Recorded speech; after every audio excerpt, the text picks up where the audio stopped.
દોસ્તો, છેલ્લા કેટલાય સમયથી વિસાવદરના ધારાસભ્ય ગોપાલ ઇટાલિયા તો ચર્ચામાં છે.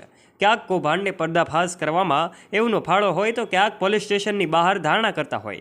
આખરે અલગ અલગ લોકોની વચ્ચેથી પસાર થઈને અનેક લોકોનો લોકચાહના મેળવીને પામેલા આ નેતા જે છે, દિગ્ગજ નેતામાં એમનું નામ હવે સામેલ થયું છે. કારણ કે ગોપાલ ઇટાલિયા ગઈકાલની વાત છે કે જ્યારે એવું કહેવામાં આવે કે અનાજ માફિયાઓની વિરુદ્ધ જ્યારે કાર્યવાહી કરવા માટે માંગ કરે છે, પોલીસ સ્ટેશનની બહાર લોકોનો જમાવડો જામે છે, ત્યારે ધ્રુસકે એક દાદા રડી પડે છે. શું છે હકીકત, જાણવા માટે વિડીયોમાં આજ સુધી બન્યા રહેજો.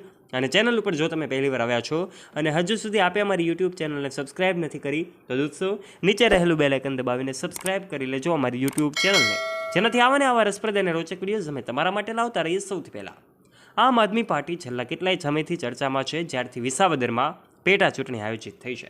જી હા દોસ્તો, આપણે જાણીએ છીએ વિસાવદરમાં આમ આદમી પાર્ટીના ધારાસભ્ય તરીકે જ્યારે ગોપાલ ઇટાલિયા વિધાનસભામાં પ્રતિનિધિત્વ કરવાના છે, ત્યારે અલગ અલગ મુદ્દે વાતો કરી રહ્યા છે, લોકોની સામે અવાજ ઉઠાવી રહ્યા છે અને અવાજ જે છે બુલંદ કરી રહ્યા છે. લોકોનું સમર્થન પણ જ્યારે ખૂબ મળી રહ્યું છે, એવા સમયે એમની અનેક તસવીરો, અનેક વિડીયોઝ સોશિયલ મીડિયા પર ખૂબ વાયુવેગે ફેલાય છે. પરંતુ એ જાણવું રહ્યું કે આખરે ગોપાલ ઇટાલિયા લોકોના નેતા છે એવું લોકો જ્યારે કહી રહ્યા છે, ત્યારે એક બાબતને લઈને, એટલે કે અનાજ માફિયાઓને લઈને એને એવું લાગતું હતું કે અનાજ કેટલાક લોકો કૌભાંડ કરે છે, એમના ઘર ભરે છે અને ગરીબોનું અનાજ લઈ જાય છે. ત્યારે આ મુદ્દે એમણે રજૂઆત કરી, પોલીસ સ્ટેશનમાં એફઆઈઆર લખાવવાનો પ્રયત્ન કર્યો, પરંતુ એમની એફઆઈઆર છે એ લખવામાં નહોતી આવતી. એટલે તેઓ પોલીસ સ્ટેશનની બહાર જ જનમેદની સાથે બેસી જાય છે. એવો રાત પસાર કરવાનું નક્કી કરે છે, ત્યાં સૂઈ જાય છે અને આખરે જે પોલીસ સ્ટેશન છે એ લોકોની ભીડથી જામી જાય છે. વાત ત્યાં ક્ષમતી નથી. વાત એવી છે કે એક અધિકારીની કચેરીની ઓફિસમાં એક દાદા સાથે તે રજૂઆત કરવા માટે જતા હોય છે.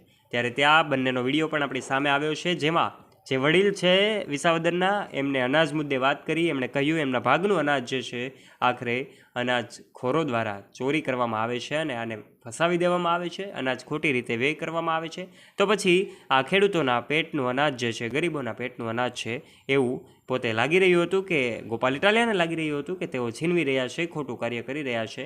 એને ઈશ્વર તો માફ નહીં કરે, પરંતુ આપને પેટમાં દુખવું જોઈએ એવી વાત એમણે કરી. પણ શું છે હકીકત, એ તો તમને બધાને પણ ખબર જ છે. આ વાસ્તવિકતા લઈને ગોપાલ ઇટાલિયા નીકળ્યા અને ત્યારે એમની સામે જ્યારે લોકોનું સમર્થન ખૂબ વધારે એમના સપોર્ટમાં હતું, ત્યારે એવું કહેવામાં આવે કે ખોટું નહીં હોય કે હવે અનાજ માટે અનાજ માફિયાઓને ખૂબ ગંભીર રીતે જ્યારે એમના ઉપર કાર્યવાહીની માંગ કરી, તો પછી હવે ગોપાલ ઇટાલિયા જે છે એમની સાથે નવા જૂનીના શું એંધાણ છે.